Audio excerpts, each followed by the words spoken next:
Hello दोस्तों, नमस्कार। ओमी technical channel के माध्यम से जितने भी ईपीएस 95 पेंशनर्स हैं, आप सबका स्वागत है।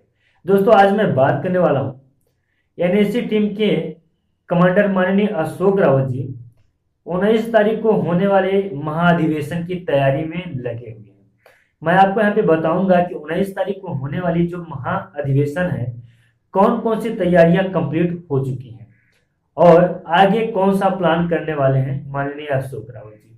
अब जो है तो आज 12 तारीख हो गया, 19 तारीख को अधिवेशन है। सबसे पहले मैं आपको बताऊंगा कि 2 से 3 दिन पहले माननीय अशोक रावत जी स्वयं अपने टीम के साथ यानी कि एनएससी के जो कार्यकर्ता हैं उनके साथ में जहां पे अ, अधिवेशन होना सुनिश्चित किया गया है वहां पे पहुंचे, यानी कि घटना स्थल पे पहुंच के बारीकी से घटना स्थल का निरीक्षण किया। साथ ही साथ में मैं आपको यह भी बताना चाहूंगा कि घटना स्थल का निरीक्षण बहुत ही बारीकी से किए, इसलिए क्योंकि देखिए जो पेंशनर्स हैं उन पेंशनर्स की उम्र 60 से 65 साल की उम्र होगी। समय इस समय सर्दी का चल रहा है, माहौल ठंड रहेगा, इसलिए जो पेंशनर देखिए सिर्फ और सिर्फ लखनऊ से पेंशनर तो आएंगे नहीं, दूर दराज से भी पेंशनर पहुंच सकते हैं। तो उनके आने और जाने की जो व्यवस्था की गई है वो बहुत ही सुचारू तरीके से, ताकि जो ईपीएस 95 पेंशनर्स हैं वहां पहुंचे तो उनको किसी भी प्रकार की समस्या नहीं होनी चाहिए। आए दिन वैसे भी इतने सारी समस्याओं से वो झेल रहे हैं, अभी जो अधिवेशन में जा रहे हैं तो उससे समस्याएं नहीं होनी चाहिए। इस पे विशेष रूप से बात की है माननीय अशोक रावत जी। आगे की खबर मैं बताऊं तो माननीय अशोक रावत जी ने दो मीटिंग जो तो कंप्लीट कर लिया है, जिसका मैं पोस्ट के माध्यम से तो आपको जानकारी दिया, वाईफेस माध्यम से मैंने आपको नहीं जानकारी दिया। तो मैं आपको यहाँ पे बताना चाहूंगा कि दोनों मीटिंग सफलतापूर्वक संपन्न रही। दोनों मीटिंगों में इसी बात पे डिस्कस किया गया, इस बात पे ज्यादा जोर दिया गया कि जो अधिवेशन की तैयारी चल रही है वो कहाँ तक पहुंच चुकी है, किसी भी प्रकार का कोई बाधा तो उत्पन्न नहीं होगा अधिवेशन में, यह पूरा सफलता पूर्वक संपन्न हो जाएगा या नहीं। साथ ही साथ में जो पेंशनर्स आएंगे उनके लिए एक सुचारू व्यवस्था तैयार करने की पूरी रणनीति बनाई गई है। साथ ही साथ में ईपीएस 95 पेंशनरों के लिए जो एनएससी की टीम के द्वारा कार्य किया जा रहा है वो वास्तविक में सराहनीय कार्य है। इसके साथ साथ में नेताओं लोगों से भी बहुत ज्यादा मिला गया, उन्हें ज्ञापन भी दिया गया, साथ ही साथ में सबको आमंत्रण भी मिला है। ये ऐसा कुछ नहीं है कि इसमें सिर्फ और सिर्फ एनएससी के कार्यकर्ता और ईपीएस 95 पेंशनर्स ही उपस्थित होंगे। इसमें और भी लोग जो ईपीएस 95 पेंशन को समझते हैं, साथ साथ में ईपीएस 95 पेंशनर्स के दुख और तकलीफ को समझते हैं, वो उनके साथ में साझा हो सकते हैं, मिल सकते हैं। अब मैं आपको बताना चाहूंगा यहाँ पे कल के दिन में माननीय अशोक रावत जी के द्वारा एक मीटिंग रखा गया। उस मीटिंग में इस बात का आह्वान किया गया कि जितने ज्यादा हो सके उतने ज्यादा लोग पहुंचे 19 तारीख के महा अधिवेशन में। साथ ही साथ उन्होंने यह भी बताया कि जो 19 तारीख को अधिवेशन हो रहा है किस लिए हो रहा है। जहां तक है मेरे जितने भी व्यूवर्स हैं, जो लोग आप सब देख रहे हैं, आप सबको मालूम होगा कि अधिवेशन क्यों हो रहा है, लेकिन इसके बावजूद भी मैं आपको यहाँ पे बताना चाहता हूँ ईपीएस 95 पेंशनर्स जो 1100 रुपए से कम भी है, यानी 1000 रुपए से कम में है, उनको पेंशन में नहीं, उनको पेंशन जो तो नहीं मिल पा रही है।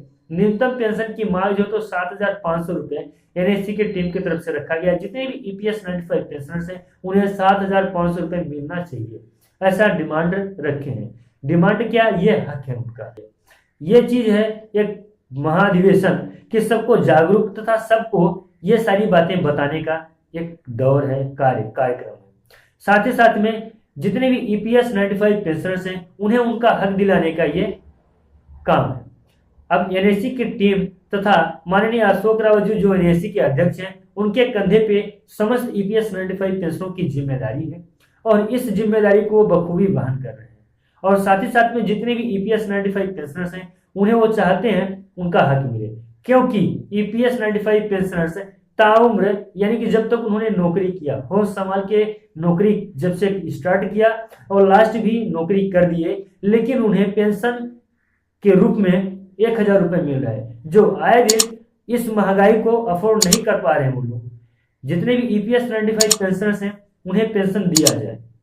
और ईपीएस 95 पेंशनरों का भी यही कहना है कि जो पेंशन भी मौजूदा समय में उन्हें मिल रहा है उस पेंशन से हम अपने खर्चे को नहीं चला सकते हैं। अब मैं यहाँ पे आपको बताना चाहता हूँ कि ईपीएस 95 पेंशनर्स वहाँ पे पहुँचे, जितने भी ईपीएस 95 पेंशनर्स हैं अपने पक्ष को रखेंगे, साथ ही साथ में एक महाधिवेशन और वहाँ पे बताया जाएगा कि ईपीएस 95 पेंशनरों की पेंशन में वृद्धि किस प्रकार से होगी। अब मैं आप यहाँ पे बात करूंगा एनएससी की टीम की तरफ से यह कार्य जो किया जा रहा है बहुत ही सराहनीय है। जितने भी ईपीएस 95 पेंशनर्स हैं इस कार्य की प्रशंसा कर रहे हैं। साथ ही साथ मैं ये भी बताना चाहता हूँ कि जितने भी ईपीएस 95 पेंशनर्स हैं आज के समय में, मौजूदा समय में एनएससी के कमांडर माननीय अशोक रावत जी जो हैं, एनएससी के अध्यक्ष हैं कमांडर माननीय अशोक रावत जी, उन पे इतना ज्यादा भरोसा रखे हुए हैं, इतना ज्यादा भरोसा किए हैं कि पूरी जिम्मेदारी माननीय अशोक रावत जी के कंधे पे, और माननीय अशोक रावत जी इस जिम्मेदारी का वहन निर्वहन पूरे ईमानदारी और अच्छे भाव से कर रहे हैं। माननीय अशोक रावत जी को भी यही लग रहा है कि जो ईपीएस 95 पेंशनर्स हैं उन्होंने इतने दिन तक इस सरकार और इस देश के लिए कार्य किए हैं तो उन्हें उनका अधिकार मिलना चाहिए। वो दर दर की ठोकरें न खाएं और उन्हें एक सम्मानजनक पेंशन मिलना चाहिए। साथ ही साथ में जितने भी ईपीएस 95 पेंशनर्स हैं उनका कहना यह भी है कि वो भीख नहीं मांग रहे हैं सरकार के सामने, बल्कि वो अपना अधिकार मांग रहे हैं, अपना हक मांग रहे हैं। तो उन्हें उनके हक से वंचित न किया जाए, उन्हें उनका हक दिया जाए। दोस्तों आज के लिए यही खबर था और यह खबर मेरे हिसाब से बहुत ही महत्वपूर्ण है जितने भी ईपीएस 95 पेंशनर्स हैं। चलो दोस्तों मिलते हैं किसी नए खबर में, नए अपडेट में। तब तक के लिए नमस्कार, जय हिंद, जय भारत। हाँ, और अगर अभी तक आपने हमारे चैनल को सब्सक्राइब नहीं किया है तो आपसे रिक्वेस्ट है कि आप हमारे चैनल को सब्सक्राइब कर लें। साथ ही साथ आपका किसी भी प्रकार का प्रश्न या कोई भी संदेश समाचार है तो आप हमें हमारे व्हाट्सएप नंबर पे कांटेक्ट कर सकते हैं या मैसेज अपना डाल सकते हैं।